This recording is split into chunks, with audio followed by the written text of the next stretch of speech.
Muchas gracias a todos y a todos los que nos siguen en este segundo Foro Internacional de la Innovación en la Justicia. Sin duda muy interesantes los resultados y muy inspiradores el esfuerzo de construcción que hicieron los equipos que participaron en estas mesas de trabajo. A continuación, platicaremos sobre la modernización sustentable del acceso a la justicia. Nos acompañan como moderadora Irene Tello, directora ejecutiva de Impunidad Cero, Eva Ortiz, de Justicia Digital del Banco Interamericano de Desarrollo, Tomás Babenack, director ejecutivo del LAFCO, y Hugo Concha Cantú, del Instituto de Investigaciones Jurídicas de la Universidad Nacional Autónoma de México. Muchas gracias a todos. Les cedo la palabra a Irene Tello. Muchas gracias. Muchísimas gracias a todos y muy buenos días. Yo soy Irene Tello, directora de Impunidad Cero. Me da un enorme gusto estar aquí con todos ustedes, sobre todo para un tema que creo que es vital ahorita, dado lo que hemos visto con la pandemia, con todos los retos que tenemos todavía para el sistema de justicia. Sí creo que el tema de la modernización, pero de forma sustentable, es un tema que tenemos que tratar. Y básicamente, ¿a qué nos referimos con esto, no? Pues primero, ¿cuáles serían los mecanismos necesarios para implementar herramientas tecnológicas o de distinto tipo que aumenten o permitan la mayor acceso a la justicia, que hagan la justicia más eficiente, las condiciones necesarias para la aplicación de ese tipo de innovaciones en sistemas de justicia en América Latina? ¿Cuáles serían estas condiciones necesarias? Y por último, creo que también sería importante abordar pues el tema de cómo fortalecer estos nuevos mecanismos o estas herramientas tecnológicas que se utilizan actualmente en la justicia. Yo sí creo que son preguntas vitales. Nosotros en Impunidad Cero, la verdad es que hemos dedicado gran parte de nuestra labor al tema de cómo se pueden utilizar las tecnologías digitales para el acceso a la justicia. Y les pongo un ejemplo, algo que podría parecer muy simple, pero que tiene que ver con cómo denunciar en este país. Una de las cosas que nos dimos cuenta en Impunidad Cero es cómo muchas fiscalías y procuradurías del país todavía no tienen sistemas efectivos de denuncia ciudadana, que serían como de las primeras cosas que nos ayudarían a los ciudadanos a tener acceso a la justicia, a reducir esta cifra negra tan altísima que tenemos en México y que la ciudadanía tenga canales alternativos con las instituciones. Pero así como esta, hay muchas otras que creo que es muy interesante platicar, y la verdad es que a mí me da un enorme gusto poder platicar con las personas que tenemos hoy en la mesa, el doctor Hugo Concha y Tomás Fabenek. Me voy a permitir leer una breve semblanza de cada uno. El doctor Hugo Concha Cantú es investigador en el Instituto de Investigaciones Jurídicas de la Universidad Nacional Autónoma de México desde 1994, institución de la cual también es profesor. Y de la misma forma se desempeña como docente del Instituto Tecnológico Autónomo de México en la Facultad de Derecho. Es coautor de varias obras, como 8 propuestas para fortalecer el Poder Judicial de la Federación y completar su transformación, publicada por el Instituto de Investigaciones Jurídicas. Adicionalmente, es director de la revista Reforma Judicial. Muchísimas gracias, Hugo. Y ahora permito presentar al maestro Tomás Fabenek. Él es cofundador y director ejecutivo de LABCO. Cuenta con más de 14 años de experiencia colaborando con el sector público y privado, así como con organizaciones de la sociedad civil en Brasil, Colombia, Ecuador, Estados Unidos, Francia, México y Senegal. Desde 2014 radica en México, en donde ha coordinado más de 30 proyectos de diseño, implementación y evaluación de las políticas públicas relacionadas con prevención de la violencia, reforma policial, fortalecimiento del sistema de justicia penal, sistema penitenciario y desapariciones forzadas. A lo largo de estos años ha colaborado ampliamente con organismos de cooperación y agencias internacionales como USAID, INL, GIS, Embajada Británica, el BID, la UNOC, UNFAP y la ONUDH, así como con el gobierno federal mexicano y con gobiernos estatales y municipales de 16 entidades federativas. Thomas cursó la maestría en Administración Pública en la Kennedy School de la Universidad de Harvard y la licenciatura y maestría en Administración de Empresas con especialización en Emprendimiento Social en Essex Business School. Muchísimas gracias, Tomás, perdón. Y ahorita les doy ya la introducción para empezar con las primeras partes de la primera parte de la sesión. Cederle la palabra al doctor Hugo Concha. Muchísimas gracias, Hugo. O sea, ¿listo? Hablo. Muy bien, pues me da mucho gusto, Irene, saludarte. saludar a Tomás, muchísimo gusto, y a todo el público que nos va a acompañar esta mañana. Y por supuesto, dar mi más fuerte agradecimiento pues, por esta importante iniciativa de poder tocar estos temas que cada vez son más, yo diría ya no son solo buenas ideas, son necesarios, imprescindibles para poder avanzar y modernizar en general el aparato de justicia en México. La justicia en términos generales, quiero partir de esa premisa. Yo creo que esto no suena muy político ni conveniente, pero las condiciones en las que se encuentra nuestro sistema de justicia, particularmente en la parte de procuración de justicia, son verdaderamente una de las preocupaciones más grandes que deberíamos de tener como país, ¿no? Está atrofiada, está atorada y está teniendo problemas muy serios. Y esto, por supuesto, en un área muy particular, que es la justicia penal, pues sí tiene unas implicaciones fuertísimas en el nulo acceso que puede tener la gente para esto. Déjenme rápidamente dar una visión muy general de cómo entiendo el tema para el cual nos invitaron esta mañana a participar. Es un tema complejo. Ya en sí hablar de la modernización del acceso a la justicia es un tema complejo. Si además le agregamos que queremos una modernización que dure, que permanezca, que se mantenga, que es el tema de la sustentabilidad de esta modernización, pues la cosa se vuelve todavía para una reflexión mucho más profunda. Yo empezaría en estos breves minutos haciendo una caracterización muy fuerte de cómo veo el acceso a la justicia en México. Lo caracterizaría con 4 palabras. Creo que tenemos un acceso desigual, en primer lugar. Esto brinca a los ojos de todo en un país que tiene las tasas más altas de desigualdad. No es lo mismo la justicia para una persona que tiene la vida resuelta, tiene recursos moderados o elevados. No es lo mismo cómo se va a enfrentar eventualmente a un tema de justicia que a una persona que vive en la pobreza o en la marginación. Está comprobado desde distintas ópticas y con muchas mediciones que la justicia en México es esencialmente, y sobre todo en las ramas como la penal o la criminal, y también la civil, como una justicia de pobres. Y esto es porque es la gente que se está enfrentando a la justicia con muy malos resultados. Entonces ahí tenemos un problema de desigualdad muy, muy fuerte en el acceso a la justicia. Tenemos una justicia compleja. ¿Qué quiero decir con esto? La justicia mexicana, los procedimientos, la formalización de las normas que dan acceso a la justicia es muy complicada, es prácticamente ininteligible para la mayor parte de la población. Es increíble, digo, nosotros porque vivimos esto, explicando siempre las sentencias, los procesos, los procedimientos, lo que significa la prisión preventiva oficiosa o no, lo que significa Pero la verdad de las cosas es que no tenemos una justicia ni siquiera de fácil acceso aquí, de que se entienda claramente, de que la gente sepa que en un eventual conflicto de ciertas características, ya sea civil, penal, familiar, mercantil, básicamente a dónde tiene que acudir y qué es lo que tiene que hacer. Ni siquiera eso es claro y ni siquiera eso la gente lo sabe, por lo que eso provoca pues, una reacción al contrario, una cierta repulsión y miedo por parte de una muy buena cantidad de la población, si no es que la gran mayoría, de decir, entre menos tenga que ver con los aparatos y las instituciones de justicia, mucho mejor. Ahí tenemos otro problema muy particular. Y estoy hablando de estos problemas porque cada uno creo que lleva a lugares distintos, que es a lo que después querría yo dirigirme. Una tercera característica. Tenemos una justicia muy costosa. Muy costosa. Por más que se diga que la justicia en México es gratuita, en realidad no lo es.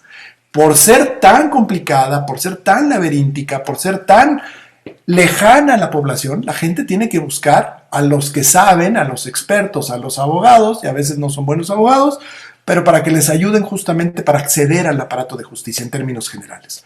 Entonces es costoso en términos económicos y es costoso en tiempo, porque si algo tiene la justicia mexicana es que no es oportuna, no es expedita, como diría la Constitución, es una justicia que tarda mucho, tiene tantos laberintos, tiene tantos huecos y además se maneja de una manera tan deficiente que acaba siendo una justicia lenta, letargada, costosa en tiempo, costosa para la gente que tiene que acceder a la misma. Y la cuarta característica, yo diría, el acceso a la justicia en México es un acceso ineficiente.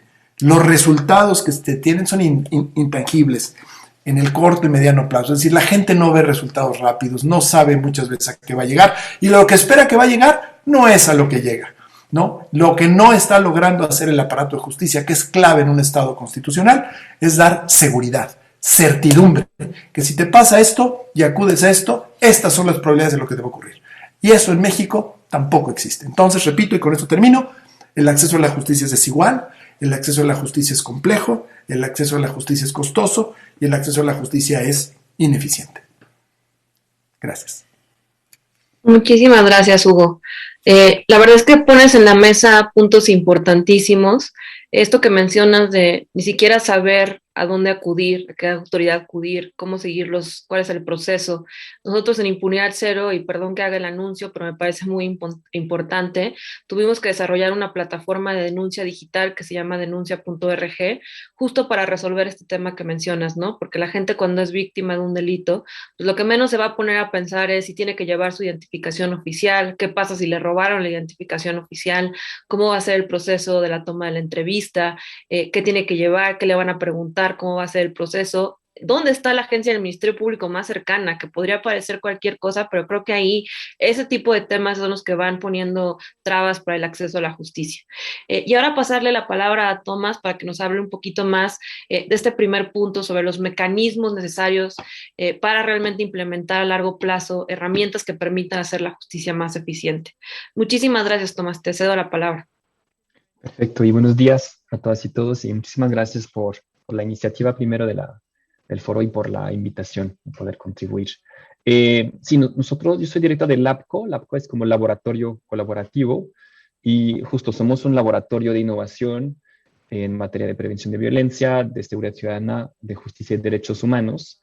Entonces, nos dedicamos a intentar buscar de forma colaborativa con actores locales, con fiscalías, con Poder Judicial, con policías en materia de desaparecidos, en encontrar cómo generar esos procesos de innovación y efectivamente que esos funcionen y perduren, ¿no? Si quieren, para esa primera intervención quisiera mencionar algunos puntos. Lo primero, y también dando seguimiento a lo que mencionó Hugo, eh, la innovación que se da en términos de procesos y tecnología en el mundo en general, sector privado, incluso en sector público, a la fecha permea muy poco en el sistema o los sistemas de justicia en México. El sistema de justicia en México es, yo diría, particularmente en rezago en cuanto a innovación en métodos, en temas de métodos o procesos y de tecnología, y diría que es particularmente resistente al cambio, ¿no? Entonces, el reto al cual uno se enfrenta cuando intenta mejorar y hacer mover la máquina es particularmente fuerte en el sector de justicia, y es similar en el tema de seguridad. Yo creo que hay varias pistas para intentar mover esto, y ahí nos pueden inspirar diferentes experiencias o métodos de trabajo que se han utilizado en otras disciplinas en los últimos años. Porque el primer elemento es esta noción de enfoque de persona usuaria. Muchas veces cuando uno piensa el cambio, no sé, en la fiscalía, pensamos que los procesos, que los indicadores, que cómo la dirección va a ver esto, y muchos procesos que se desarrollan o son inefectivos para los que son los usuarios del sistema de justicia, las víctimas, los imputados. Y por otro lado hay mucha resistencia, en inglés se le dicen frontliners, los que están enfrente, ¿no? Los operadores, la gente del Ministerio Público, eh, las personas que al final son las personas que van a usar esos nuevos métodos. Entonces creo que el primer elemento para pensar el cambio de forma sustentable es repensar de dónde parte el cambio. Entonces, parte primero de esas personas que son esos usuarios. Y en muy pocas ocasiones es la ruta de la víctima, la experiencia real de la persona imputada o el cotidiano de la gente del Ministerio Público, del defensor, etcétera, que es el punto de partida para generar esos cambios. Entonces yo diría que el primer cambio de paradigma es que esas personas no solo sean parte de una entrevista marginal, sino al final el corazón de pensar el cambio. Y el segundo elemento son esos métodos, digamos, de implementación para pensar el abordaje de la modernización, ¿no? Otra vez, en pocas ocasiones están esas personas usuarias realmente involucradas. Muchas veces he podido vivir, sea desde las instituciones, la cooperación internacional, llega el experto, la experta, hace el gran diagnóstico, el gran plan, y entonces eso es lo que hay que hacer, ¿no? Y el gran plan de transformación que se acuerda con los jefes, se hacen miles de protocolos y luego no se implementan. Y hay un cambio de administración y luego viene otro, no sé, sería interesante el estudio de cuántos protocolos se han desarrollado para gestionar casos penales en México, Eh, entonces, yo creo que esta forma de trabajar el cambio es obsoleta y ha demostrado varios de sus fracasos. La buena noticia es que hay experiencias que vinieron primero del sector privado, ¿no? Hace unos 20 años, y que han permeado cada vez más en el sector público. Llámese design thinking, lo que se ha hecho aquí en México con esos temas de tener retos de 100 días. En Harvard tiene un método que se llama Problem Driven Iterative Adaptation, que al final muchos comparten esa misma filosofía. Definir los resultados a los cuales queremos llegar, pero no definir el gran plan que la gente va a hacer. Montar equipos que ponen en la línea no de consulta, sino de construcción las personas usuarias, el agente del Ministerio Público que va a usar el nuevo proceso de la tecnología y trabajar de forma iterativa, con ciclos cortos de prueba y error, retroalimentación, 2 semanas y vamos avanzando.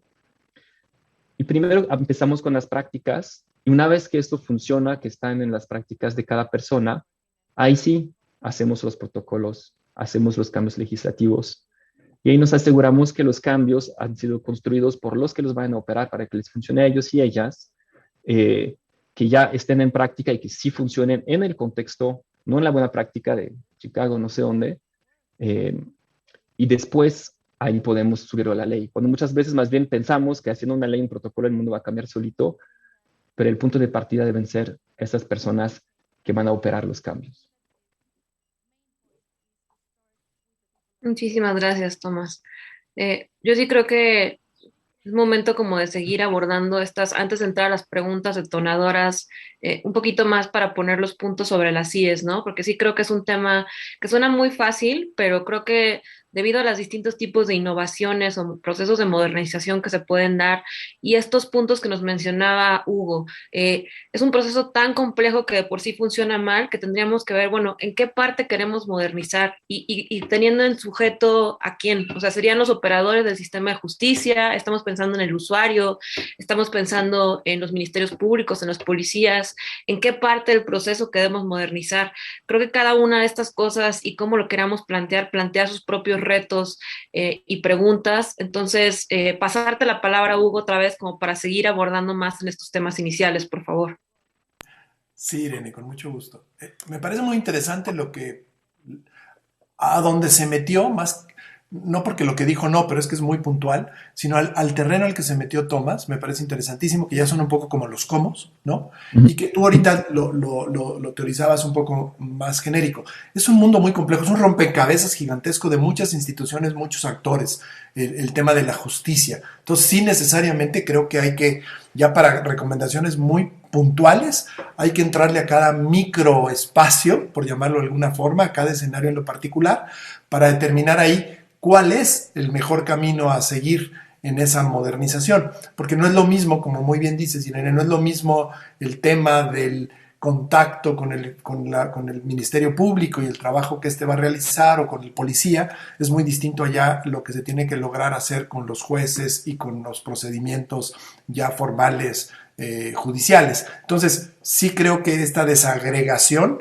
es como un primer paso fundamental, de la mano del otro tema que sí mencionó también Tomás, que me parece fundamental, que es el aspecto humano, lo clave. Para lograr la modernización, más que las grandes ideas, las grandes abstracciones y los grandes planteamientos o protocolos, si los queremos ya poner en documentos, tenemos que empezar con el aspecto humano y de ahí empezar justamente la necesidad y la detección del cambio, ¿no? Para poder mejorar justamente. Porque muchas veces efectivamente creo que se empieza al revés, empieza del escritorio, de la idea del escritorio, del gran plan de modernización, del gran plan de hacer cosas, cuando los actores que lo van a hacer ni lo entienden, ni lo conocen, ni lo saben. Eso, además metido en un mundo con las características que yo dije, de lo difícil ya que en sí que es, pues vuelve simple y sencillamente esto posibilidades de modernización totalmente infructuosas, ¿no? Yo pensaría, si me sigo un poco con lo que yo había dicho anteriormente, pues esto abre muchísimas puertas de por dónde caminar, por dónde buscar las herramientas necesarias, ¿no? Si me meto al primer tema, al tema del acceso desigual, al tema del quién es quién en la justicia, y la desigualdad viene de muchas formas, no nada más lo que pasa es que hace rato en 5 minutos no me daba tiempo de hablar de todas, pero la desigualdad viene de muchas maneras, no solo en el tema del tipo de de estrato social que está buscando y necesitando la justicia, sino viene también justamente en los distintos espacios, ¿no? Hay espacios que a veces se tornan muy eficientes y son muy fáciles y muy buenos, ¿no? Y hay momentos en que lo son y hay momentos en que otros espacios son los que están funcionando bien y otros en que no. Pongo un ejemplo. Hoy por hoy, los datos que tenemos, por ejemplo, de la Defensoría Pública Federal son muy buenos. La Defensoría Pública Federal está funcionando bien, está acompañando mejor, se ha hecho de mejores recursos y es un espacio que está ayudando mucho al acceso a la justicia, claro, en el ámbito federal, en los juzgados federales y no necesariamente en todas las instancias de justicia. Entonces, también este rompecabezas no es un rompecabezas estático, es quizá lo que quiero decir, y esta desigualdad se presenta de distintas formas. En este primer aspecto, como gran tema, ni siquiera me atrevo a decir solución, pero en el tema de la desigualdad creo que lo que hace falta son asesoría legal competente, ¿no? Para lograr homogenizar hasta cierto punto la desigualdad que existe en los espacios de justicia, en el acceso a la justicia en términos generales, también sin meterme a espacios muy concretos que ahí habría que ver cómo y cuándo, pero si tuviera yo que decir cuál es el tema, creo que el tema para tratar, para aterrizar la desigualdad, tiene que ver con lograr asesoría legal competente, ¿no? Ahí creo que la veo muy reflejada y muy clara, ¿no? Controles estrictos sobre el actual de los funcionarios judiciales que entran en contacto con el ciudadano. Eso me parece que es muy importante. Sobre el tema de la complejidad, que es todo un tema que tiene que ver obviamente con la formación, con la educación, con la capacitación, ¿no? Pero también tiene que ver con otro fenómeno. El sistema de justicia mexicano es tan complejo por el formalismo que se ha ido acumulando. Empezamos teniendo un sistema, que esto tiene que ver con los orígenes de nuestro sistema legal y de nuestras instituciones, de dónde las sacamos, de dónde las obtuvimos, cómo las implantamos, ¿no? Y generamos un sistema que es tan formalista que se vuelve verdaderamente oscuro y difícil de procesar. Este formalismo histórico y la rigidez de la profesión, pues la verdad es que vuelve el acceso al derecho un mundo verdaderamente complicado. Aquí yo pensaría que la modernización sustentable tiene que avanzar en el lenguaje, empezando por ahí, tiene que avanzar en los procedimientos. Y esto obviamente muy acompañado del tema de la educación o la capacitación, ¿no? No sé si me escuché, sí, es que me pareció ahí un letrero raro, de la capacitación en la formación. El acceso difícil por costos. Bueno, también ando un poco destanteado, Irene, indícame tú con el tema del tiempo. Es que el reloj, ya no sé cuánto tiempo teníamos ahorita, si otros 5 minutos o los 10. Sí, nos piden ahorita que cortemos esta intervención y ya creo que, pero sí me parece muy importante nada más que cierres esta idea, Hugo, porque Cierro esta idea de los costos. Ahí la verdad hay que hacer una revisión muy clara, que está pegado al otro. Es decir, si tenemos los procedimientos largos, oscuros, pues esto en buena medida es lo que ha generado altos costos de transacción y también de mucha corrupción, ¿no? Sí tenemos que repensarnos una vez por todas cómo podemos simplificar y abaratar la justicia en México, pero va de la mano de los otros factores. Entonces yo pondría el tema de los costos como un tema clave, pero de revisión final. Primero atacaría el tema de la formación, primero atacaría el tema de la asesoría necesaria, el tema de la educación y la capacitación me parecen fundamentales. Ya hay uno más que voy a tocar, nada más ahorita lo enuncio, ya no lo desarrollo. Si tenemos el tema de la ineficiencia en el acceso a la justicia, yo creo que ahí lo que tenemos que tocar con una muy buena estructura de simplificación normativa y de detección de oportunidades. Cierro ahí, no digo más porque ya es mucho tiempo, pero lo explico un poquito más adelante. Muchísimas gracias, Hugo. Creo que estás poniendo puntos muy relevantes que, como dices, cada uno merece su particular detalle. Yo sí creo que el tema, como dices, incluso del exceso de formalismo, es un tema que tendremos que en algún momento volver a regresar a él, porque acaba interviniendo en muchos factores, ¿no? En el tema de impunidad, a mí me parece que el formalismo excesivo que tenemos en México es una de las causales que tenemos actualmente de la impunidad. Y sí creo que tenemos que también hablar, como dices, o sea, cómo hacer para que más personas tengan acceso a una asesoría jurídica de calidad. Cada vez veo más proyectos proyectos de la sociedad civil, como puede ser el caso de Abogadas Violeta, que son abogadas mexicanas que se están organizando en todo el país para poder ofrecer asesoría a mujeres que son víctimas de violencia de género, ¿no? Porque al final, pues sí, una mujer que ya decide iniciar un proceso penal, muy pocas veces recibe una asesoría adecuada y muchas veces es incluso revictimizada por las propias autoridades al momento de presentar la denuncia. Entonces yo sí creo que este tema es vital y ahí creo que podríamos también jalar todo el talento que tenemos de tantas escuelas de derecho. Cada vez sale una licenciatura nueva en derecho, que también creo que es importante revisar estos programas de estudio, con qué calidad se están titulando estos abogados en el país. Pero bueno, si tenemos tantos abogados en el país, pues aprovechar esta fuerza para que también le metan al tema de dar asesorías legales, ¿no? En lugar de servicios sociales que podrían estar sacando fotocopias o cosas que no son útiles, que den ese tipo de asesorías. Y Tomás, te paso la palabra para que acabemos de cerrar esta primera idea que tenías en la mesa y luego empezar ya con preguntas concretas, pero también retomando estas cositas que se han quedado ahí en cada una de sus intervenciones. Mil gracias, Tomás. Perfecto. Sí, tal vez un primer comentario sobre por dónde empezamos, como decías, y también tendría algunas reflexiones sobre cómo la tecnología, en particular nuevos desarrollos de inteligencia artificial, podrían apoyar en eso, pero tú me dirás en qué momento abordamos ese tema, ¿no? Yo creo que el punto de partida es pensar la justicia como primero un servicio público para las y los ciudadanos. Parece básico, en pocas ocasiones es el comportamiento de las instituciones y de las personas que las componen, ¿no? Muchos, los que estamos acá, hemos ido a muchas audiencias. El comportamiento muchas veces de la gente del Ministerio Público no necesariamente está muy cercano a lo que requiere la víctima. Si bien él representa al Estado, al final es un servicio para la persona, para que al final su caso no tenga impunidad y que tenga reparación del daño. Entonces, el punto de partida es, yo diría, pensar realmente de forma estructural que la justicia es un servicio público para personas reales, ¿no? Que son víctimas y, digamos, personas imputadas, para ponerlo así, depende de en qué momento están. Y que eso dicte lo que se hace, eso dicte el lenguaje que se tiene que usar, eso dicte las modalidades de contacto, lo que se puede y lo que no se puede. Te robaron tu celular y en la calle no hay nada, no va a pasar nada, ¿no? Mejor que te lo diga y que te lo explique bien. Y creo que entonces yo diría que el punto principal de partida es veamos qué necesitan las personas, en particular las personas que no tienen cómo financiar un servicio privado, y que se adapten los procesos, las metodologías y los contactos a eso. Y al final eso es el punto determinante. Y ahí el resto, el sistema se tiene que mover. Tiene que haber menos víctimas, mejor prevención. Lo que hace la policía tiene que funcionar también para las personas. El sistema de justicia también tiene que poder funcionar para una víctima que quiere resolver su caso o para una persona imputada, etcétera, ¿no? Entonces, digo, si habrá un punto de partida para determinar cómo se debe mover el resto, es ver cuál es la situación de las personas pensando en un servicio público sobre esta parte. Y justo sobre esto me permito conectar un elemento que quisiera abordar conectándolo con modernización y tecnología.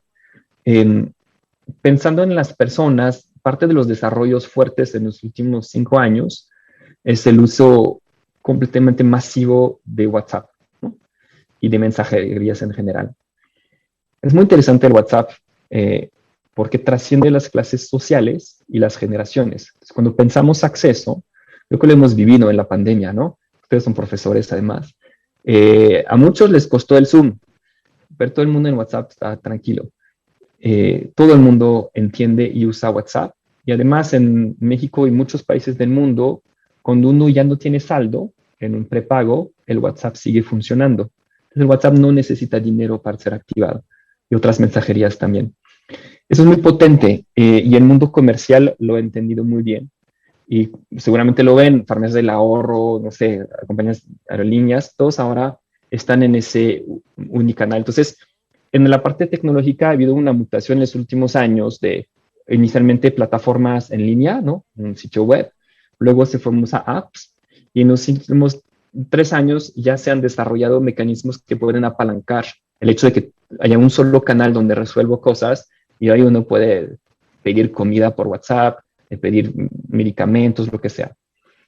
Hay una gran ventana de oportunidad ahí para permitir mejores servicios de justicia y de acceso a la justicia, apalancando esta realidad, ¿no? Esa realidad económica y social y tecnológica. En el sector público ya han habido algunos elementos, ¿no? Por ejemplo, en las vacunas, yo pude recibir mi certificado de vacuna mandando un mensaje WhatsApp, si ya hay cosas así. Entonces, nosotros, y ahí desde el APCO, pensamos que hay mucho que explorar y de hecho estamos desarrollando algunos prototipos. Lo hacemos con 2 empresas de inteligencia artificial, en donde de la mano con una fiscalía estamos generando un prototipo de cómo dar servicios apalancando mensajerías tipo WhatsApp u otras, en los cuales una parte viene automatizada, ¿no? Entonces hay muchas cosas, dónde tengo que ir, manda tu ubicación, explícame qué es y ya te digo en dónde vas. Entonces genera beneficios y ahorro de tiempo para las personas, pero también en ese tema de que las fiscalías están totalmente saturadas, permite mejorar muchos temas de carga, ¿no? Además, genera datos, todo eso, en tiempo casi real, que permite tomar decisiones. Y finalmente, esas plataformas lo que hacen es que también permiten responder parcialmente de forma automatizada y también conectar a agentes remotos. Entonces, pensando en estos abogadas que mencionaban en el país, mañana, apalancándose tecnologías, podríamos tener servicios de asesoría jurídica en servicio social en todo el país, que no resuelve todo, pero que permite apalancar esa conexión que existe, esas herramientas que nuevamente trascienden clases sociales y generaciones. Y gracias, Tomás. Sí, de hecho, ahora que lo mencionas, que no lo había dicho, las abogadas Violeta ya acaban de inaugurar su bot, que les invito a todos a que lo conozcan en la página de Facebook. Entonces, si tú le escribes en la página del Facebook al bot que se llama Temis, básicamente justo te va a preguntar, ¿no? O sea, ¿qué necesitas? ¿Quieres donar a la institución? ¿Tienes una duda o un problema legal? ¿Qué tipo de problema legal? Tus datos, para irte canalizando de una manera más efectiva con las abogadas que pueden dar el servicio, ¿no? Porque este tipo de preguntas que le quitan tiempo a una persona y que realmente se podrían, como bien dices, automatizar, eso creo que sería una herramienta fundamental y la verdad es que a mí me sorprende que todavía, como dices, no haya fiscalías y procuradurías que lo tengan ya de cajón. Sobre todo porque muchas veces creo que la pérdida de confianza tiene que ver con cosas tan simples como voy a reportar que me robaron el celular porque necesito esto para el seguro y luego ya no sé nada más. Y se podría tener un mensaje automatizado de no tenemos información suficiente para continuar con esta investigación, pero tu denuncia es importantísima para poder identificar patrones o criminales en la ciudad, ¿no? O sea, creo que nada más el recibir un tipo de respuesta, aunque no sea la respuesta que esperarías, creo que sería una gran diferencia respecto a la confianza y la situación de trato que sienten muchas personas cuando van a un ministerio público. Y pues ahora sí pasar tanto a las preguntas como a mí me interesó mucho esto último que acabaste nada más como de señalar, Hugo, porque sí creo que es muy importante esto que nos mencionas, ¿no? O sea, poner en cuenta el tema de la desigualdad, de la complejidad de los costos. Entonces, abordar este último punto, pues para empezar a entrar a cosas que tú recomendarías, ¿no? ¿Qué se podría hacer respecto a estos puntos que has tratado? Ya sea como decía Tomás, respecto del punto de partida, o de casos de éxito que hayas visto que nos pudieran acercar un poquito más a qué podría funcionar en el país para modernizarle el acceso a la justicia. Muchas gracias, Irene. Ahora sí entramos a los espacios más complicados, ¿no? Donde la verdad de las cosas me cuesta trabajo porque creo que para hacerlo bien, puntualmente, hay que hacer más lo que el método de acercamiento de Tomás, que lo hace por donde trabaja y qué hace. Es decir, ya lo que decía yo hace rato, desagregado en cosas muy particulares y en espacios muy particulares. Porque no es lo mismo seguramente el acceso a la justicia que tiene una mujer para caso de violencia, voy a imaginarme el ejemplo en la Ciudad de México, ¿no? No creo que sea lo mismo a la situación que vive y los problemas particulares de acceso a la justicia en el mismo caso, una mujer que en la Sierra de Oaxaca o una mujer quizá en alguna otra parte que está caracterizada por altos niveles de violencia en el país, donde seguramente su asunto de violencia en virtud de género probablemente pasa totalmente desapercibida cuando lo que tiene la Fiscalía del Estado son apariciones de muertos por todos lados. Es decir, perdón. Entonces, creo que entrar a las recomendaciones muy puntuales y muy específicas, la conclusión a la que yo llego hay que hacerla en escenarios específicos, ¿no? No con grandes generalizaciones, porque sería un poco romper. Ahora, como la plática es una plática y son pocos minutos, yo lo que me atrevo a decir, yo lo que encuentro son como 4 grandes ejes. 4 grandes ejes que sirven en términos también muy teóricos, un tanto abstractos, lo reconozco así, por eso digo todo esto de la desagregación, pero que son como los relevantes que yo entiendo para una modernización sustentable, como decía el título de la mesa. El primero, y sin lugar a dudas creo que el más importante, claro, voy a decir, ay, vaya respuesta, pues es la educación, el eje de la formación, ¿no? Necesitamos apostarle a la formación de los servidores públicos en el área de la justicia, de cualquiera de sus entradas, sea la seguridad, sea las fiscalías, sean los jueces, necesitamos seguir apostando. Tan es así que si hoy en día examinamos cómo se encuentran en materia de posibilidad de desempeño profesional la policía, las fiscalías, los jueces, con todo y todas las enormes carencias que tienen y las desigualdades que existen en las entidades federativas entre los jueces, sin lugar a dudas yo sé que los jueces están en mucho mejor nivel que lo que están los otros 2 actores, ¿no? Y ha sido una apuesta de tiempo y de obligación por norma de apostarle a su capacitación y a su formación. Obviamente muy desigual, es muy distinta la formación que reciben los jueces en algunas entidades federativas de pocos recursos que están batallando por el presupuesto de cada año, que lo que va a tener en capacitación la justicia federal en todo el país. Es distinto, son universos distintos, pero aún así me atrevo a hacer esta generalización. Entonces, creo que el tema de la formación tiene necesariamente que ser, porque va a ser la que le va a pegar al aspecto humano, va a ser la que va a transformar verdaderamente la justicia en una idea de servicio público por parte de los funcionarios y va a ser verdaderamente la que le va a dar más herramientas a la ciudadanía para poder desenvolverse de manera mejor, entendiendo el mundo oscuro al que se están enfrentando. Entonces, ese es un eje. Segundo eje, el acompañamiento.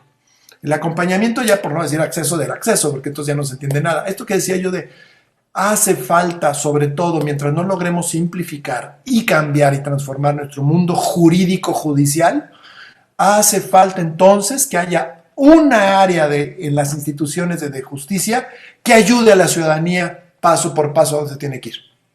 Las defensorías, las asesorías legales, nos las tenemos que tomar muchísimo más en serio, ¿no? Porque es la única manera en que se puede ayudar al ciudadano común y corriente que necesita transitar esos laberintos de por dónde tiene que hacerlo y de cuáles son sus mejores opciones para la hora de hacerlo. Y que no sea con intereses mercantiles o privados intermedios, porque entonces pues eso ya se va para otro lado, que es lo que ha dado lugar al famoso coyotismo, ¿no? En el mundo de los abogados. Entonces tiene que ser asesoría muy bien diseñada por parte de una institución independiente o de las propias instituciones dedicadas a la justicia, pero que tengan que desarrollar esas áreas de asesoría y acompañamiento.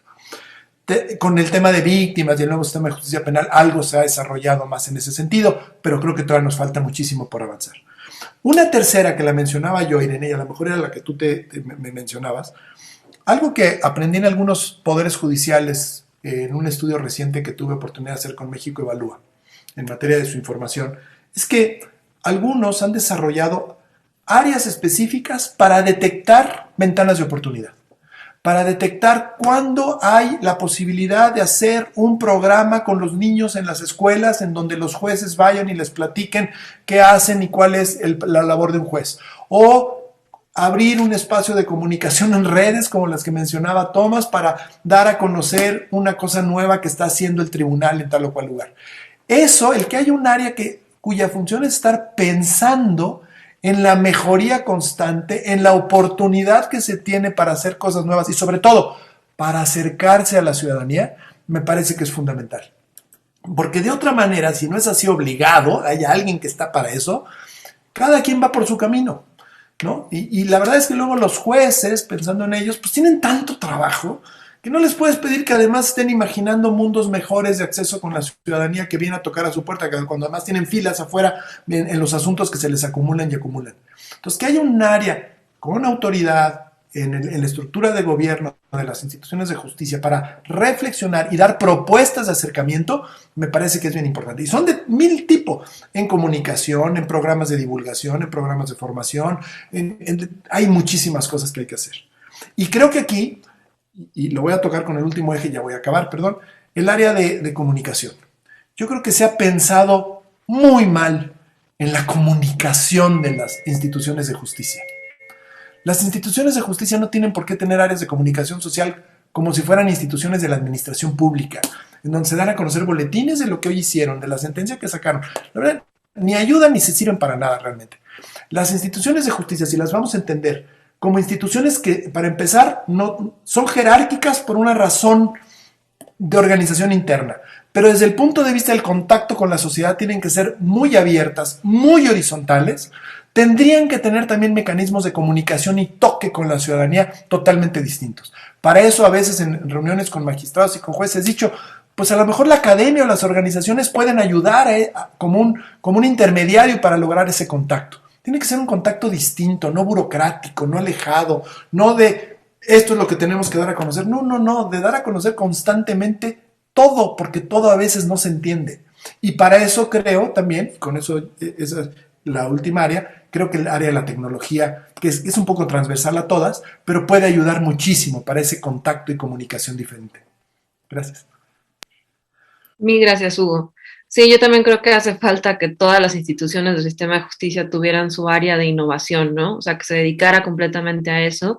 Y también no dejar de la mano la importancia de que colaboren con organizaciones de la sociedad civil, porque como bien mencionas, pues siempre los come la carga administrativa y entonces, incluso con estas áreas, igual estas áreas se dedicarían a resolver problemas de los sistemas tecnológicos que usan internamente en lugar de hacer las innovaciones que se necesitan, ¿no? Un ejemplo que nosotros hicimos, se acercó la Procuraduría del Estado de Hidalgo con nosotros porque tenían un problema de mujeres que iban a denunciar casos de violencia de género y dejaban el proceso a la mitad. Entonces decían, es que la verdad creemos que es una pérdida tanto de trabajo de nuestra parte como de tiempo vital para casos de violencia que se pueden empezar a atacar desde un inicio antes de que sigan escalando, y creemos que lo que falta es que las mujeres entiendan cómo va a ser todo el proceso y cómo va a ser su participación en las distintas etapas del proceso. Entonces les hicimos un carnet justo de esto, ¿no? De que las mujeres conocieran cómo es el proceso penal, cuál era su participación en las distintas etapas del proceso, con un lenguaje muy accesible, que entendieran cuáles son sus derechos, qué le podían pedir a la autoridad, las formas de determinación, porque creo que es otro gran problema que tenemos en el país.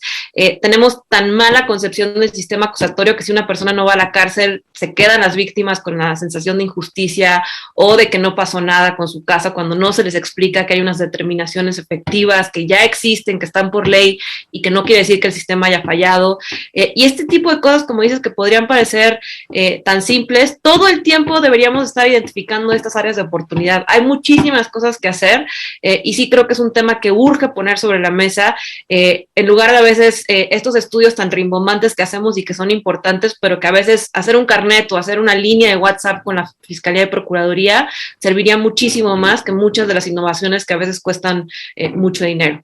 Y Tomás, ahora sí, pues pasar a la parte de lo que has trabajado, que nos cuentes un poquito qué cosas crees que identificarías como buenas prácticas, no solamente para poner este tema de la modernización para el acceso a la justicia, sino para que sea sostenible, porque creo que el gran problema también con las innovaciones tecnológicas es que si no se planean de manera adecuada, pueden ser un gasto de inversión para programadores, para los que lo hagan, luego no se le da seguimiento a la plataforma y entonces acaba siendo un despilfarro de recursos públicos, ¿no?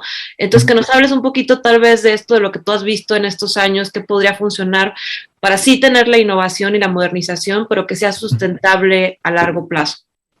Claro. Sí, y voy a hacer un primer punto que no necesariamente involucra tecnología y segundo sobre tecnología. Creo que el primero es en estas innovaciones sobre métodos, procesos, formas de trabajar. Para conectarlo con lo que mencionó Hugo, efectivamente se tiene que desagregar, ¿no? No hay esa gran cosa sistémica que uno hace, eso no funciona. Y otra vez, creo que tiene que partir de los problemas de servicio público, que el primer punto es que este problema de la gente permea en la institución. Muchas veces en una fiscalía, una policía, no saben exactamente por qué están trabajando. No te pueden decir exactamente, al final, cuál es el problema de la sociedad al cual están respondiendo. Aplican procesos, normas jurídicas, todo el mundo está sobrecargado y reproduce eso, trabaja un montón, pero en muchas ocasiones no te pueden decir, estoy haciendo eso porque va a ayudar a la ciudadanía de tal forma, que parece sencillo, ¿no? Entonces, el primer elemento es que esto pueda permear en toda la institución y dirija el quehacer de la institución y sus personas, para que eso permee en su cultura de trabajo, ¿no? Un ejemplo de que lo hemos hecho más a detalle con policías, pero creo que aplica muy bien en el tema de justicia, de procuración de justicia. Estamos trabajando con la policía de Morelia, ¿no? En Chacán municipal, que ha tenido una historia muy interesante de reforma. En el tema se llama Policía Orientada a la Solución de Problemas, un método que viene de Estados Unidos, que básicamente hace que la policía usa datos, información para desarrollar estrategias preventivas que involucran tanto la policía como la comunidad y empresas, etc. Entonces tenían cursos y cursos y luego no cambiaban nada, ¿no?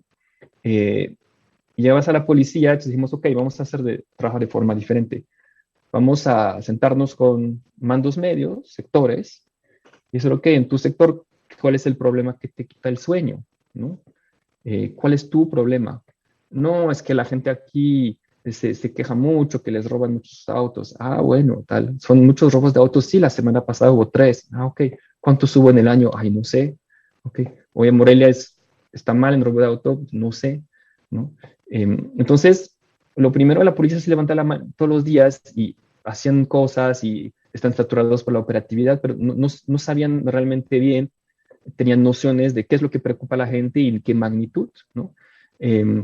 Entonces, el trabajo con ellos fue intentar que ellos buscaran y entendieran esto y después decir, ok, entonces tu objetivo es bajar esto, ¿no? Estamos de acuerdo. Y ellos dicen, sí, ¿y cuánto lo puedes bajar? Ellos ponen sus objetivos. Y una vez que ya hemos clarificado con todos los que operan, incluso no los jefes, ahí se puede empezar a mover el sistema para desarrollar innovación, porque estamos caminando juntos, juntas hacia el mismo objetivo. Entonces, el primer punto, nosotros lo hemos experimentado en Morelia. Yo he ido 28 veces a la policía de Morelia en el último año, diciendo, ok, vamos a trabajar tus problemas, que son los problemas de la ciudadanía, y cada semana vamos a desarrollar cosas para caminar hacia la gran dirección. Y de ahí salen los protocolos. Yo creo que el primer camino de lo que yo he visto es, si podemos trabajar con la gente que está en primera línea, trabajar con ellos para que ellos entiendan cuál es su misión de servicio público, conectar lo micro que hacen todos los días con lo macro de lo que deben dar a la ciudadanía, y que luego, una vez que eso se sepa y que se clarifique con sus superiores que esos sí son sus objetivos, ¿no? No es cuántas horas han patrullado, cuántas detenciones han hecho, pero cuál es el servicio a la ciudadanía. Luego ya hay muchas innovaciones que se pueden generar desde las personas y que van a permear porque vienen de ellos y porque les funciona y porque funciona la ciudadanía, ¿no? Entonces, yo creo que este es el camino de cambio y sí se hace a nivel micro de cada caso en cada institución. Y creo que la tecnología solo puede funcionar si se monta sobre esto. Si al final la tecnología no viene de algo que alguien decidió que iba a mejorar los procesos porque analizó que había un cuello de botella, sino que al final las personas a nivel local, al usar esto, les sale mejor la chamba. Y ahí yo creo que sí, eso sí genera presiones internas para que la tecnología se mantenga. Esas plataformas se han cambiado porque han sido voluntad aisladas de gente a la cabeza y se han ido con las administraciones. No han existido realmente presiones desde los que los usan todos los días para que esto pueda seguir, porque les sirve, ¿no? Eso diría. Muchísimas gracias, Tomás. Pues ya pasamos a la parte de preguntas y respuestas. Por lo que veo, ahorita no han llegado de la audiencia, entonces tomarnos estos últimos minutos para reflexiones finales. Sí creo que se pusieron, creo que quedó muy clara la complejidad del tema, entonces me gustaría que independientemente de la complejidad, sus palabras finales fueran hacia tal vez una luz de esperanza, ¿no? Porque si nos quedamos con la complejidad, pues parece que no podemos hacer nada, pero tal vez decir, bueno, independientemente de la complejidad de todos los actores que están involucrados, del exceso de formalismo, que todavía no hay una asesoría legal adecuada en el país, que obviamente son muchos los trabajos, o sea, muchos procesos en los que tendríamos que meter este tipo de temporal de modernización, pues con qué nos quedamos, ¿no? Para motivar a que la gente sí se meta a estas cosas, ya sea desde la academia, desde la sociedad civil, siendo abogados, siendo ingenieros, creo que hay muchas cosas que hacer. Entonces, tal vez también para acabar con un tono más positivo, ¿no? Por favor. Te cedo la palabra, Hugo. Es lo que me temía. La verdad de las cosas que si alguien me preguntara, a ver, Hugo, en un tema tan delicado como es la modernización del acceso a la justicia, ¿qué harías? Lo primero que pensaría sería buscar a gente y amigos como tú, Irene, y preguntarle tú por dónde estás caminando. No, sé que no se vale porque te estoy regresando a la pregunta, pero de verdad que haría eso porque son ustedes los que están como en trabajos muy concretos, preocupados con el tema de acceso a la justicia. Haría va a sonar malabarismo académico, pero no, de verdad que lo digo con toda convicción. Primero que nada, tendría que, yo que trabajo todo el tiempo o mucho tiempo en temas de justicia, siempre con estas ¿cómo puedo decir? Como principios puestos muy claros. Uno lo dijo muy claro, Tomás, siempre tener clara que la justicia es un servicio público. Entonces, en toda opinión que damos, de que si van a nombrar a los ministros, que si pues está pasando esto, que si el proyecto de ley, que si no sé cuánto, o simple y sencillamente en la clase que doy a mis alumnos, que todo mundo siempre decirlo como convicción, ojo, la justicia es un servicio público. Y dos, la justicia, que lo dijo Tomás también en otro término, yo lo diría así, la justicia es de todos, no es de unos, no es de autoridades, no es de ministros, no es de magistrados y jueces, no es de fiscales. La justicia antes de ellos es nuestra. La justicia es un tema que nosotros necesitamos apropiarnos, tomarla. Y si la tomamos, vamos a empezar a pensarla distinto. Porque lo que necesitamos hacer es pensarla diferente. Eh, como llegó como parte, culturalmente hablando, como llegó como parte de las funciones de gobierno que una autoridad nos imponía, pues siempre hemos visto la justicia como ese mundo oscuro, impuesto, difícil, al que mejor le corro, mejor no me le acerco. Si cambiamos el tema, si lo vemos como una consecuencia natural de la vida democrática, la justicia es nuestra y la tenemos que buscar todo el tiempo en todos nuestros espacios de interacción entre unos muy formales, otros pocos formales, pero siempre tiene que estar presente y siempre la tenemos que pensar. Claro, por eso dije que iba a ser medio malabarismo lo que iba a hacer, pero creo que va un poco por ahí, con el convencimiento de que tenemos que estar conectados con el tema de la justicia. Y el siguiente sería, y cada vez que pensemos en la justicia, antes que pensar en grandes abstracciones, generalidades, proyectos de ley, procedimientos, pensemos siempre, antes que nada, en la justicia, en el acceso de la gente a la justicia. Si esa es nuestra prioridad, si siempre estamos pensando en cómo esto puede mejorar, cómo nosotros, olvídate ya, la gente, ¿no? Cómo uno puede acudir a un tribunal y que sea más fácil y que verdaderamente sea rápido y que verdaderamente sea un servicio público y ojalá muy eficiente. Si eso lo traemos siempre como una necesidad de nuestra vida social, creo que algo iremos aportando, ¿no? Así como pequeños granitos. Y dos, a la hora ya de trabajos específicos, repito lo que he dicho en las otras dos intervenciones, desagregando. Tomemos los ejemplos específicos del acceso a la justicia de quién, dónde y cuándo, ¿no? Para no estar simplemente en las grandes abstracciones. Creo que por ahí, a nivel de reflexiones, Irene. Muchísimas gracias, Hugo. Sí, es que justo creo que siempre es importante complejizar los temas, pero también mostrar ciertas rutas, ¿no? Porque si nos quedamos también con la pura complejidad, pues parece que mejor no hacemos nada y que qué horror, ¿no? Pero creo que siempre es importante como poner ciertos senderos nada más como para señalarlos, ¿no? Cada quien decidirá, porque más como dices, depende mucho, pues pues quién lo quiera tomar, y yo también creo que deberíamos de hacerlo cada vez más un tema de todos. O sea, no puede ser que nada más estemos ciertas organizaciones o ciertas personas cuando es un problema que nos afecta a todos, y si todos contribuyéramos a algo, yo siempre lo digo, yo sé que parece broma, pero si me dieran un tercio del tiempo que destina la juventud a hacer sus videos de TikTok para cambiar el sistema de justicia, miren, otra cosa nos pasaría. Pero bueno, ahora sí, Tomás, palabras para cerrar, pues de buenas prácticas, ¿de dónde crees que se podría empezar? ¿De qué dejarías como de palabras de cierre para las personas que estén interesadas en el tema de modernización del acceso a la justicia? Palabras de optimismo, ¿no? Optimismo hay. Al menos en cada fiscalía, defensoría, tribunal, policía en los cuales yo he ido, siempre hay gente fantástica. Siempre hay gente, hablamos mucho de la corrupción y eficiencia que hay, ¿no? Pero siempre, y ustedes lo han visto, siempre hay gente muy capaz, muy trabajadora, con buenos valores y que se esfuerzan. Entonces, esto da mucho optimismo. Yo creo que a esas personas hay que darles más chance. Muchas veces están bajo el peso de la jerarquía y sus buenas ideas. No existen los canales para que sus buenas ideas puedan permear. Entonces, lo que da optimismo es que están adentro del sistema, están afuera, en organizaciones de sociedad civil, en la sociedad. Entonces, yo creo que el primer nivel de optimismo sobre el cual hay que construir es que estas personas están. ¿Cómo hacemos para que tengan más voz y que sus ideas puedan ser implementadas, ¿no? Y el segundo sobre tecnología, la tecnología se está democratizando. Otra vez hablo de esas mensajerías, ¿verdad? Vienen más cosas. El acceso a la tecnología de la pandemia ha ayudado en esto, se ha democratizado. Entonces, el nuevo rumbo tecnológico tal vez permite fortalecer el acceso para justamente lo que decía Hugo, de las personas que más lo necesitan. Entonces, esos dos elementos, yo creo que sí nos pueden dar un poco de optimismo de para dónde podríamos ir para realmente que haya un acceso real a la justicia en México.